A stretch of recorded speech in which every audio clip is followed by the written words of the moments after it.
Hello my dear friends, कैसे हो आप सब? बढ़िया। तो शुरुआत करते हैं आज की क्लास। और आज से आपका एक नया बैच स्टार्ट हो रहा है, इंग्लिश स्पेशल बैच।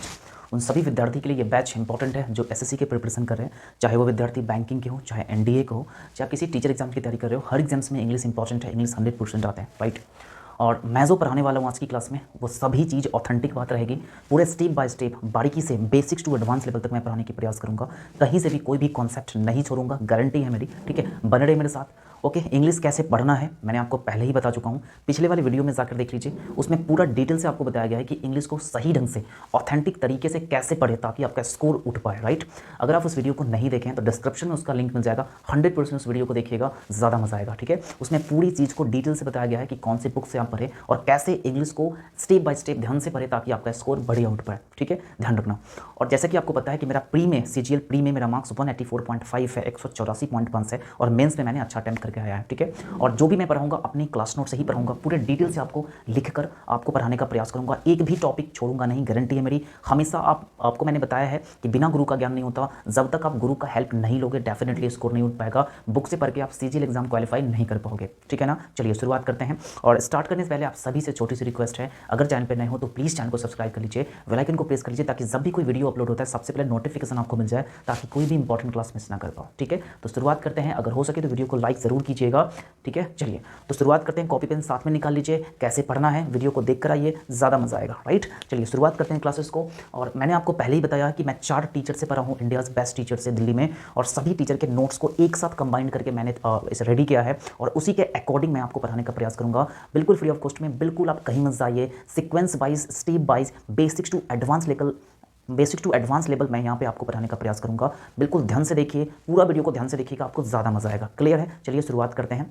तो इंग्लिश का जो सिलेबस है आपको पिछले वाले वीडियोस में मिल जाएगा, जाके वहाँ पे देख लीजिए। वैसे सिलेबस का इंपॉर्टेंस नहीं है, बस आप स्टेप बाय स्टेप ध्यान से पढ़ने का प्रयास कीजिए, ठीक है। चलिए स्टार्ट करते हैं। सबसे पहली बात यह है कि अगर हम सीजीएल की बात करते हैं तो उसमें इंग्लिश पेपर में 4 सेक्शन से क्वेश्चंस पूछे जाते हैं, 4 सेक्शन से क्वेश्चन पूछे जाते हैं। जो फर्स्ट सेक्शन आपके सामने sir vocabulary, most important section है। वोकैबुलरी को कैसे इन्हांस करें, पिछले वाले वीडियोस में जाकर देख लीजिए, या आपको डिस्क्रिप्शन में लिंक मिल जाएगा। अपने वोकैबुलरी को कैसे इन्हांस करें, उसमें सही ढंग से ऑथेंटिक तरीका बताया गया है कि वोकैबुलरी को कैसे इन्हांस करें ताकि आप कोई भी एग्जाम्स इजीली क्वालिफाई कर जाओ, राइट। उसके जो सेकंड टाइप से सेकंड पार्ट से सर ग्रामर, ये भी मोस्ट इंपॉर्टेंट पार्ट से। जब तक आप ग्रामर को सही ढंग से स्टडी नहीं करोगे, कॉन्सेप्ट नहीं सीखोगे, तब तक आप पीक्यूआरएस क्लोज टेस्ट आप सही ढंग से सॉल्व नहीं कर पाओगे, ठीक है। तो मैं ग्रामर स्टार्ट किया हूँ, बारीकी से स्टेप बाय स्टेप आपको ग्रामर पढ़ाने का प्रयास करूंगा, बेसिक्स टू एडवांस, राइट। चलिए उसके बाद बात रहेगी sir reading comprehension. Reading comprehension कैसे पढ़ना है और कैसे सीखना है, क्या है इसकी ऑथेंटिक तरीका, पिछले वाले वीडियो को जाकर देख लीजिए। इंग्लिश को सही ढंग से कैसे पढ़े, डिस्क्रिप्शन में लिंक मिलेगा, 100% देखने का प्रयास कीजिएगा, ज़्यादा मजा आएगा। उसका जो फोर्थ पार्ट से इसका sir essay and later writing. जो भी छात्र अगर इंग्लिश में एसे लिखना चाहते हैं तो इंग्लिश का ये सेक्शन इसमें ऐड होता है। तो इस बैच में आपको चारों सेक्शंस के अकॉर्डिंग आपको स्टडी दिया जाएगा। 6 to 7 मंथ का ये बैच है, बिल्कुल इस बैच को ज्वाइन कीजिए, 100% आपका स्कोर उठेगा, राइट। एक बेहतरीन नोट्स बनाइए और उसी नोट्स के अकॉर्डिंग आप प्रिपरेशन करें, नोट्स को रिकॉल करें बार बार और बुक्स को प्रैक्टिस करें। कौन सी बुक्स लेना है पिछले वाले वीडियो में जाकर देख लीजिए, समझ में आ जाएगा। तो इंग्लिश पेपर की बात करते हैं तो 4 पार्ट्स में इंग्लिश डिवाइड है। सीजीएल की बात करते हैं तो 4 प्रकार से क्वेश्चंस पूछे जाते हैं। पहला आपका वोकैबुलरी, उसके बाद ग्रामर हो गया, उसके बाद रीडिंग कॉम्प्रिहेंशन हो गया, उसके बाद एसे और लेटर राइटिंग हो गया, राइट। चलिए अब स्टेप बाय स्टेप ध्यान से समझिएगा, बिल्कुल आपको समझ में आएगा, राइट ना। चलिए शुरुआत करते हैं। तो सबसे पहले हम लोग इंग्लिश की बात करते हैं। तो आपको पता है सर इंग्लिश अपने इंडिया में सेकंड लैंग्वेज माना गया है। फर्स्ट लैंग्वेज आपका हिंदी है और इंग्लिश को सेकंड लैंग्वेज माना गया है। एग्जाम्स में क्वेश्चंस पूछे जा चुके हैं कि इसमें से कौन से सेकंड लैंग्वेज की कैटेगरी में आता है इंडिया में, तो इंग्लिश आप टिक करके आओगे, ठीक है। तो इंग्लिश को सेकंड लैंग्वेज कहा गया अपने इंडिया में। एनसीएफ 2005 के अकॉर्डिंग ये जिक्र है कि English is second language of India, right. समझ में आ रहा है। तो ये आपका पहला क्वेश्चन बन गया, English second language of India. इसी प्रकार स्टेप बाय स्टेप नोट्स कीजिए, ज्यादा मजा आएगा। उसके बाद हम बात करते हैं इंग्लिश क्या है। तो कहोगे सर इंग्लिश अपने आप में एक लैंग्वेज है। इंग्लिश क्या है सर? इंग्लिश अपने आप में एक लैंग्वेज की कैटेगरी में आता है, इंटरनेशनल लैंग्वेज है, ठीक है। बात समझ में आ रहा है। चलिए तो इंग्लिश अपने आप में क्या है सर? इंग्लिश अपने आप में एक लैंग्वेज है। लैंग्वेज की बात करते हैं तो लैंग्वेज क्या है सर? कोई भी इंसान ठीक है, कोई भी इंसान अपने फीलिंग्स, अपने इमोशंस, अपने आइडियाज़ को किसी दूसरे के सामने व्यक्त करता है, किसके माध्यम से? आपको सर लैंग्वेज के माध्यम से, राइट। आप भी अपने फीलिंग्स, अपने इमोशंस को किसी भाषा के माध्यम से किसी दूसरे के सामने व्यक्त करते हो, रिप्रेजेंट करते हो, this is called language, right. तो लैंग्वेज होता है सर एक ऐसा टूल्स, एक ऐसा source to express one's feeling, emotions and ideas, right. तो यहाँ से भी एक क्वेश्चन एग्जाम्स में पूछे जा चुके हैं, ध्यान रखना। टीचर के एग्जाम्स में जाइएगा तो उसमें आपको मिलेगा लैंग्वेज इज, उसमें क्वेश्चन पूछा गया था लैंग्वेज इज, और आपके सामने ऑप्शन ऑप्शंस थे sir emotions, feeling and ideas, और डी ऑप्शन में था sir all of the above. तो किसमें आप स्पीक करोगे तो ऑल द अबव। समझ में आ रहा है बढ़िया से। तो लैंग्वेज आपका इमोशंस है, फीलिंग्स है और आइडियाज़ है। कोई भी इंसान अपने फीलिंग, अपने इमोशंस, अपने आइडियाज़ को किसी दूसरे के सामने व्यक्त करता है ना, तो लैंग्वेज का सहारा लेता है, राइट।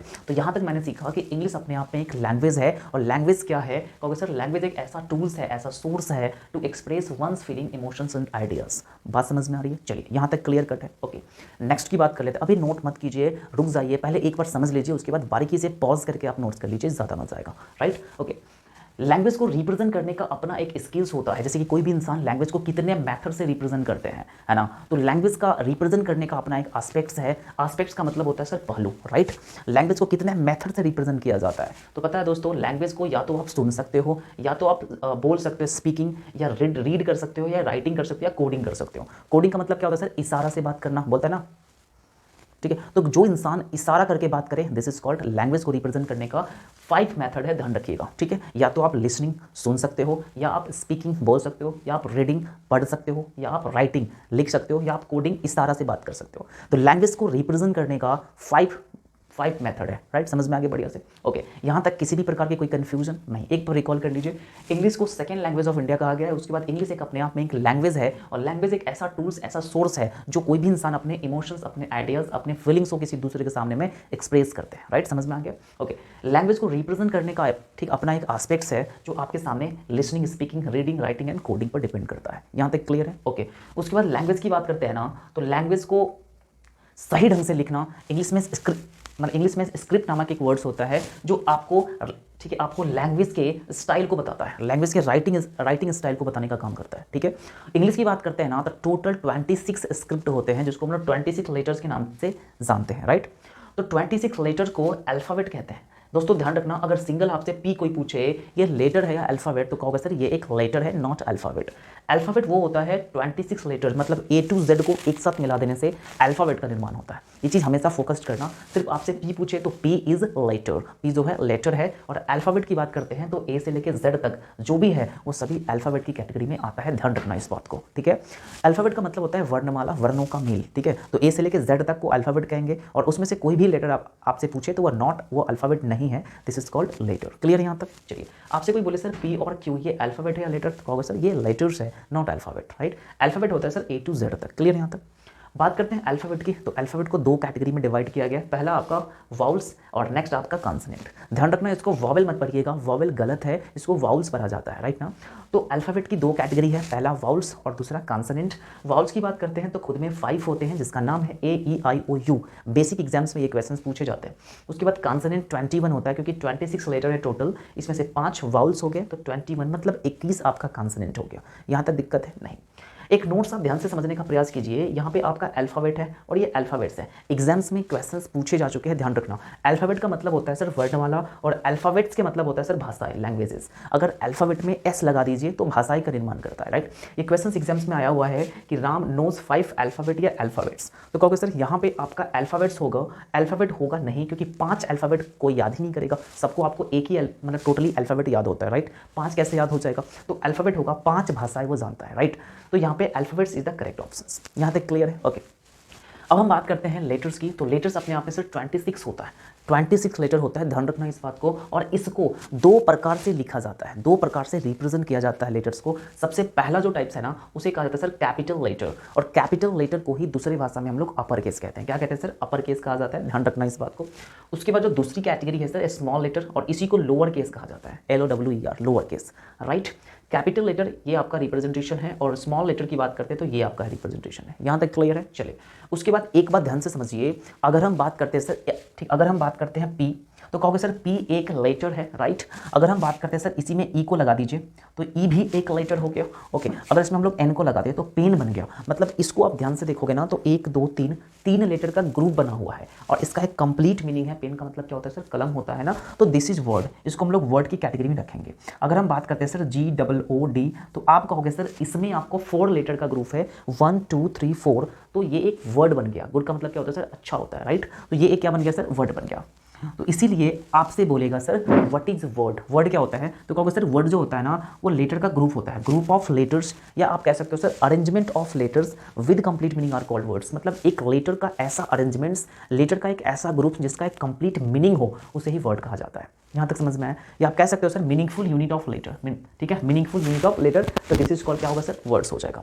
अगर आपसे कोई पूछे सर NPE ये वर्ड होगा या नहीं, तो आप कहोगे सर ये वर्ड नहीं होगा। कैसे नहीं होगा? क्योंकि ये भी तो ग्रुप ऑफ लेटर है लेकिन इसका कंप्लीट मीनिंग नहीं है, ठीक है। तो यहाँ पे कहता है सर विद कंप्लीट मीनिंग, इसका कंप्लीट मीनिंग होना चाहिए, वही वर्ड कहलाएगा। यहाँ पे ये वर्ड नहीं होगा, तो ये वाला पार्ट्स आपका गलत हो जाएगा।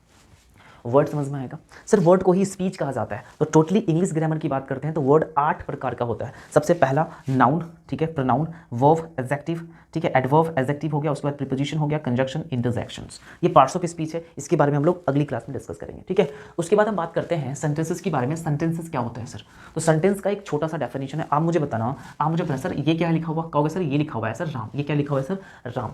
तो राम क्या है सर? इसमें 3 लेटर का ग्रुप बना हुआ है। आप राम को वर्ड कहोगे ना, इसका भी एक मीनिंग है, राम मतलब राम होता है, एक नाम है किसी का।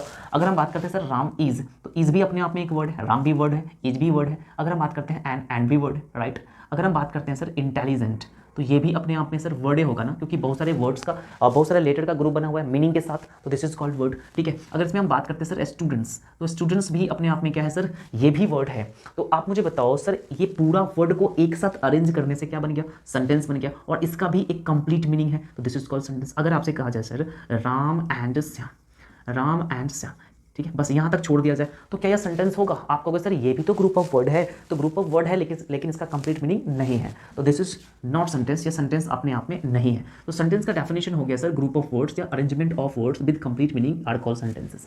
मतलब कहने का मतलब मेरा ये है कि लेटर को अगर हम ग्रुप में लगाते हैं तो वर्ड बनता है, वर्ड को ग्रुप में लगाते हैं तो क्या बनता है सर? सेंटेंसेस बनता है। लेकिन ग्रुप ऐसा लगाइए जिसका एक कंप्लीट मीनिंग हो। अगर कोई कंप्लीट मीनिंग नहीं है तो कैसे सेंटेंस बनेगा, कैसे वर्ड बनेगा? समझ रहे मेरी बात? एक क्वेश्चन और समझते हैं, जैसे कि हम बात करते हैं sir I am doctor, I am a doctor, ठीक है, ये बात करते हैं तो कहोगे सर ये भी एक सेंटेंस है। क्यों? क्योंकि ये group of word with complete meaning के साथ है, ठीक है। मैं एक डॉक्टर हूं, लेकिन आपसे कहा जाए सर आई ए डॉक्टर, तो ये सेंटेंस होगा। आप सर ये सेंटेंस नहीं होगा, क्यों नहीं होगा? क्योंकि इसमें कोई मीनिंग ही नहीं है, इसमें कोई सेंस ही नहीं है, क्योंकि सेंटेंस तभी सत्य होता है जब उसमें कोई वर्ब हो, लेकिन इसमें कोई वर्ब है ही नहीं, तो दिस इज कॉल्ड ये सेंटेंस नहीं है, राइट। अगला एक छोटा सा बात है सर फ्रेज। फ्रेज क्या होता है? तो सेंटेंस का ठीक अपोजिट होता है। मतलब ये सेंटेंस नहीं है तो ये फ्रेज हो जाएगा, तो इसीलिए इसका डेफिनेशन होता है ग्रुप ऑफ वर्ड्स या arrangement of words without complete meaning are called phrases. बात समझ में आ रही है? तो ये बेसिक बात है, आपको समझ में आना पड़ेगा। तो ये आपके सामने यहाँ पे एग्जाम्पल्स आप लिख सकते हो sir, Ram and Shyam, Ram and Shyam. तो राम एंड श्याम क्या हो जाएगा सर? ये अपने आप में सर फ्रेज हो जाएगा, ठीक है, जिसका कोई कंप्लीट मीनिंग नहीं होता है, दिस इज कॉल्ड फ्रेज। तो यहाँ तक कहीं से भी कोई प्रॉब्लम है आपको? कहोगे सर नहीं है। एक बार रिकॉल कर लीजिए ध्यान से। आपसे कोई पूछे सर इंग्लिश क्या है, तो कहोगे सर इंग्लिश जो है एक लैंग्वेज है। लैंग्वेज क्या है? तो लैंग्वेज एक ऐसी टूल्स एंड ऐसी सोर्स है जो इंसान किसी दूसरे के सामने अपने फीलिंग्स, अपने आइडियाज, अपने इमोशंस को शेयर करता है, राइट। ध्यान रखना, इसलिए कहा गया है tools and source to express one's feeling, emotions and ideas, right ना। अगला लैंग्वेज को रिप्रेजेंट करने का अपना एक एस्पेक्ट्स है, अपना एक स्किल्स है जो आपके सामने है सर। लिसनिंग, सुन सकता है, सुनकर लैंग्वेज को मतलब रिप्रेजेंट कर सकता है। उसके बाद स्पीकिंग, उसके बाद रीडिंग, उसके बाद राइटिंग, उसके बाद कोडिंग, राइट। लैंग्वेज को सजाने के लिए सही ढंग से स्क्रिप्ट का इसमें मतलब निर्माण किया गया है, और स्क्रिप्ट को ही इंग्लिश में 26 लेटर कहते हैं, ठीक है। और 26 लेटर्स को अल्फ़ाबेट के नाम दिया गया है। सो अल्फ़ाबेट होता है A to Z तक, राइट। और अल्फ़ाबेट को 2 कैटेगरी में डिवाइड है, पहला आपका वाउल्स एंड दूसरा कॉन्सोनेंट। वाउल की बात करते हैं तो 5 होती है, कॉन्सोनेंट की बात करते हैं तो 21 होता है, राइट। तो इस चीज़ को आप फोकस करिएगा। उसके बाद क्या है सर, लेटर्स को रिप्रेजेंट 2 प्रकार से किया जाता है। पहला कैपिटल लेटर, इसी को अपर केस कहते हैं, और दूसरा स्मॉल लेटर, इसको हम लोग लोअर केस कहते हैं। यहाँ तक क्लियर है? जैसे कि ये हो गया कैपिटल लेटर, ये हो गया स्मॉल लेटर। वर्ड्स की बात कर लेते हैं तो वर्ड्स आपका है मीनिंगफुल यूनिट ऑफ लेटर, ठीक है ना। एक ऐसा लेटर का ग्रुप जिसका एक कंप्लीट मीनिंग हो, वर्ड्स कहलाएगा। आपके सामने एग्जांपल्स हो गया, ठीक है। उसके बाद सेंटेंसेस है, तो सेंटेंस क्या होता है सर? एक ऐसा वर्ड का ग्रुप जिसका एक कंप्लीट मीनिंग होता है, दिस इज कॉल्ड सेंटेंसेस। तो ये सेंटेंस हो जाएगा आपके सामने, इसलिए ग्रुप ऑफ वर्ड्स या arrangement of words with complete meaning are called sentences. जैसे कि एग्जांपल्स आपके सामने है। फ्रेजेस क्या होता है सर? सेंटेंस का ठीक अपोजिट, मतलब एक ऐसा वर्ड का ग्रुप जिसका कोई कंप्लीट मीनिंग नहीं हो, विदाउट कंप्लीट मीनिंग हो, दिस इज कॉल्ड फ्रेजेस। इसको पहले नोट करिए बढ़िया से, फिर मिलते हैं हम लोग अगली क्लास में। इससे आगे लेकर चलेंगे, आपको कहीं से भी कोई प्रॉब्लम नहीं होगी। छोटी छोटी वीडियो बना रहा हूँ ताकि आपको मतलब दिक्कत ना हो और आप इजीली समझ पाओ इस चीज़ को, ठीक है। आशा करता हूँ कि आपको समझ में आया होगा। अगर वीडियो पसंद आ रहा है तो प्लीज़ वीडियो को लाइक करें, आपकी एक लाइक मुझे मोटिवेट करता है। आज के लिए इतना ही, फिर मिलते हैं कल की क्लास में। तब तक के लिए thank you so much, take care, bye bye.